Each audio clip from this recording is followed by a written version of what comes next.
નમસ્કાર, આપ જોઈ રહ્યા છો સેન્ટ્રલ ભારત ન્યૂઝ। અમદાવાદના ડોનના મણકા હલી ગયા। આ ઘટના છે અમદાવાદ કૃષ્ણનગરની।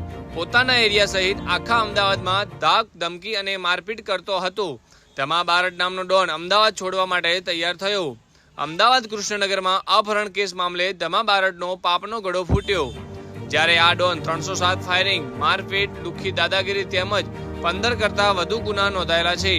જ્યારે 2 દિવસથી હાથમાં આવતા પોલીસ કસ્ટડીમાં ધમા નામ ડોન રખાયો હતો। જુઓ ધમા બારડ ડોનની હાલત, જે અત્યારે પોતે ચાલી પણ નથી શકતો।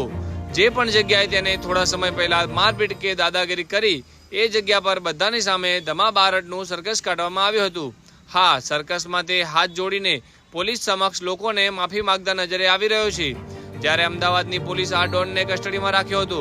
અમદાવાદની પોલીસ સતર્ક થઈને આબરૂના સવાલને હાથમાં રાખી ધમા બારડ નામના ડોનનું સર્કસ કાઢ્યું હતું। પોલીસે આ કાર્ય કરી સમગ્ર અમદાવાદના લોકોનું દિલ જીતી લીધું હતું। વધુ તમે વિડીયો મારફતે જોઈ શકો છો આ ડોનની હાલત। જોતા રહો સમાચાર। Bureau report, central Bharat news.